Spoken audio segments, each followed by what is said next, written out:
సురపానం ఈ మూవీ అప్పుడెప్పుడు 2022 జూన్లో థియేటర్లోకి వచ్చింది. ఇప్పుడు ఈ మూవీ మనకు 2 సంవత్సరాల తర్వాత ఈటీవీ విన్ ఓటీటీలో స్ట్రీమింగ్ అవుతుంది.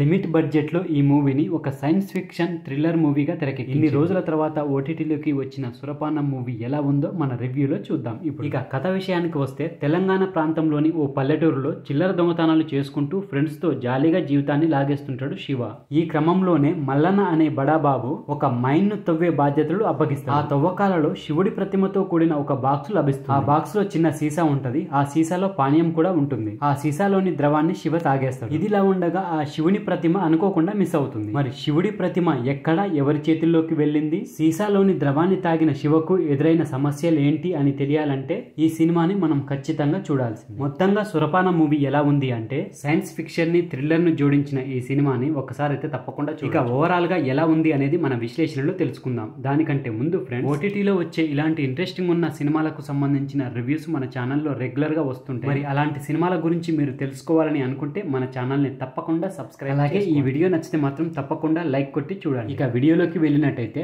దర్శకుడిగా హీరోగా సంపత్ 100% ఎఫర్ట్ పెట్టి ఈ సినిమాని అయితే తీసిండు. దర్శకుడిగా హీరోగా తానే ముందుండి నడిపిండు ఈ సినిమా. సైన్స్ ఫిక్షన్, శివలింగం, సురపానం ఈ ఎలిమెంట్స్ ను జోడించి రాసుకున్న కథ అయితే బాగుంది. తొలి చిత్రమైన అజయ్ ఘోష్, ఫిష్ వెంకట్, మీసాల లక్ష్మణ్, చమక్ చంద్ర లాంటి కమెడియన్లతో రాబట్టుకున్న హాస్యం ఈ సినిమాకి అయితే ప్లస్ అయింది. శివలింగం మిస్సింగ్ ఎలిమెంట్ తో కథను నడిపించిన విధానం, సినిమా మేకింగ్ పై అతడికి ఉన్న తపన ఏంటనేది మన సినిమా చూస్తే తెలుస్తుంది. ఆ సురపానం తాగిన తర్వాత మనిషి కొన్ని రకాలుగా మారడం అనే కాన్సెప్ట్ కొత్తగా ఉంటుంది. ఆ మారడం అనే కాన్సెప్ట్ మీరు సినిమాలో చూస్తే మంచిగుంటది. పరిమితమైన బడ్జెట్ తో ఈ సినిమాని మంచి అవుట్పుట్ ఇచ్చిరనే ఫీలింగ్ కలుగుతుంది. దర్శకుడి విజన్ కు తగినట్టుగా తెలంగాణ యాసలో రాజేంద్ర ప్రసాద్ రాసిన డైలాగ్స్ చాలా నేచురల్ గా ఉంటాయి. ఇక హీరో సంపత్ కుమార్ డైరెక్షన్ తో పాటు పెర్ఫార్మెన్స్ పరంగా కూడా ఆకట్టుకున్నాడు. పల్లెటూరు అమ్మాయిగా ప్రజ్ఞానయన్ అందం, అభినయంతో రాణించి, ఇక ఫిష్ వెంకట్, మీసాల లక్ష్మణ్, అజయ్ ఘోష్, చమ్మక్ చంద్ర వీళ్ళందరూ వాళ్ళ పాత్ర పరిధి మేరకు మంచిగానే రాణించారు. ఇక టెక్నికల్ గా చూసుకుంటే విజయ్ ఠాగూర్ సినిమాటోగ్రఫీ ఈ సినిమాకు ప్రత్యేక ఆకర్షణగా నిలిచింది. పల్లె వాతావరణాన్ని, మట్టి మనుషుల మూడును ఫీల్ గుడ్ గా కెమెరాలో బంధించిండు.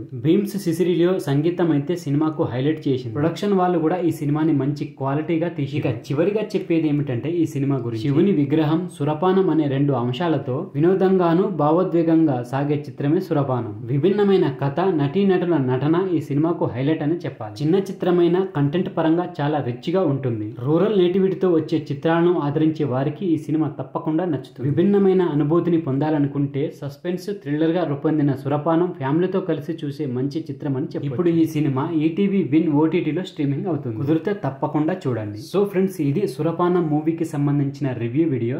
ఈ వీడియో కనుక మీకు నచ్చితే మాత్రం మన ఛానల్ని తప్పకుండా సబ్స్క్రైబ్ చేసుకోండి. అలాగే వీడియో నచ్చితే మాత్రం తప్పకుండా లైక్ కొట్టండి. Thank you friends. మళ్ళీ ఒక మంచి వీడియోతో మీ ముందుకు వస్తా. అంతవరకు బాయ్.